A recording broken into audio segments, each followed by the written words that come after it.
వర్మ ఊరికి అవతల మాదో చిన్న పల్లెటూరు. మాది మధ్యతరగతి కుటుంబం. నాకు ఇల్లు తప్ప వేరే ప్రపంచం తెలీదు. సభ్యత సాంప్రదాయం అవే నా కట్న కానుకలుగా పెంచారు నా తల్లిదండ్రులు. వారి మాట ఏనాడూ నేను జవదాటలేదు. కాని అంతర ఆడపిల్లల్లాగానే నాకు పెళ్లి మీద ఎన్నో ఆశలు ఆలోచనలు ఉండేవి. పక్క ఊరి జమీందారు కొడుక్కి నన్ను చేసుకుంటామని కబురొచ్చింది. నేను కలలో కూడా ఊహించిన అదృష్టం. బయట ప్రపంచం తెలియని నాకు ప్రపంచాన్నే గెలిచినంత ఆనందం. నా తల్లిదండ్రుల్లో మాత్రం ఏదో తెలియని దిగులు. వాళ్ళని నేను వదిలి వెళ్ళిపోతున్నానని దిగులని అనుకున్నాను. కానీ తాళి కట్టేటప్పుడు నాకు తెలిసింది నా భర్త వయసు పెరిగినా బుద్ధి పెరిగిన పసివాడని.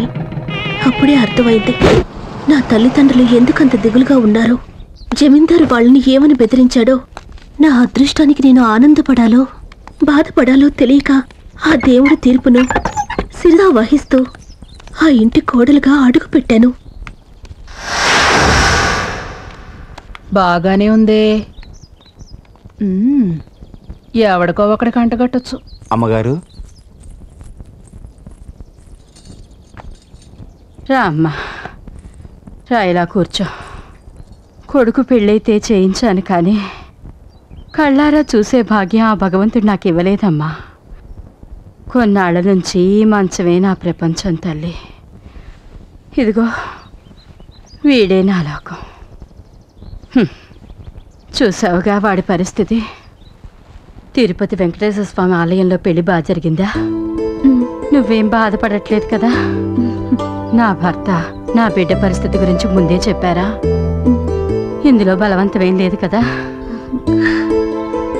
అన్నీ నా ఇష్ట ప్రకారమే జరిగాయి అత్తయ్య. సాటి ఆడదానిగా నీ పరిస్థితి అర్థం చేసుకోగలమ్మా. పెళ్ళైన ప్రతి ఆడపిల్లకి ముందు భర్త, ఆ తర్వాతే సంతానం. నీకు భర్తతో పాటు కొడుకు కూడా దొరికాడనుకోమ్మా. అమ్మని వదిలి వస్తున్నానని బాధపడ్డాను. అమ్మలాంటి అత్తయ్య దొరికినందుకు ఆనందపడ్డాను. మీ ఆశీస్సులతో నా భర్తను మార్చుకోగలన్న నమ్మకం ఉందత్తయ్య.